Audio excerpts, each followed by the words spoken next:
Attention.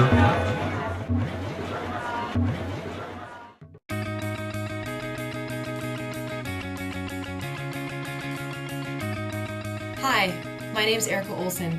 Today's whiteboard session will focus on using key performance indicators in your strategic planning process. What are key performance indicators? We use a bunch of different words, KPIs for short, measures, metrics. They are the scorecard part of your balanced scorecard.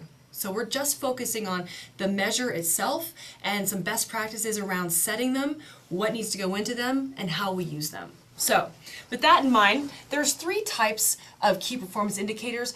This is a layman's view at key performance indicators and measures and metrics. There's hundreds of other types, but these are just some basic ways to think about how to find your measures. So, one is just thinking about picking raw numbers. As an example, number of new customers, number of complaints, number of products sold, that type of thing. The next type of measure is a progress measure, and it comes in the form of percent complete.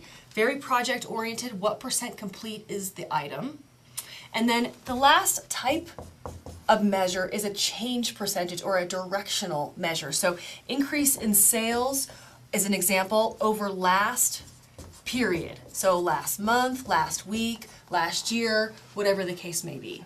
So a really important point that I want to mention is that these measures, of course, are associated with a goal, whether it's a department goal or a corporate goal. They don't just stand on their own. There's a set of actions that should be taking place in order to move these forward. Otherwise, we're just measuring for measuring's sake. So with those 3 ideas, let's look further at some other things we need to think about when we're setting our measures. So after you've determined what the measure actually is, you need to determine the source. And one thing to think about, do you already have the data or is it new? So you're gonna have to gather it, or do you already have it somewhere?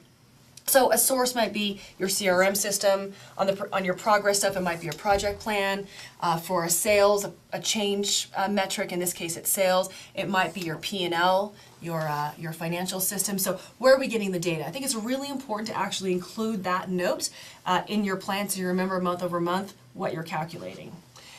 Frequency. Some data we can't get every month, so a frequency might be monthly. In this case, number of new customers, that might actually be weekly.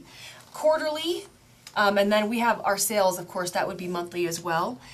If it's only an annual metric, such as customer satisfaction, think about how you might get a monthly metric to track your progress in between the years as a proxy, if you will. So, kind of recapping for a sec, we looked at the example, we established the measure itself, the source, in this case, where are we getting the data from, how often are we getting the data, and the other item that goes with your key performance indicators is what is the target? What are we trying to hit, okay?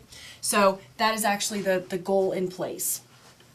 We take all that data, and it's the raw data that we're collecting on a monthly or quarterly basis, and we graph it. That becomes our dashboard. So I just want to show some different types of graphs here.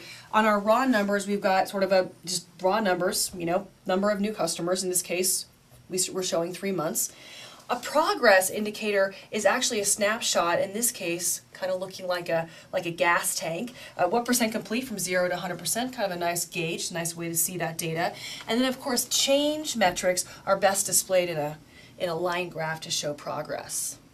In summary, if you have key performance indicators and you look at them on a periodic basis, you'll keep your strategy on track.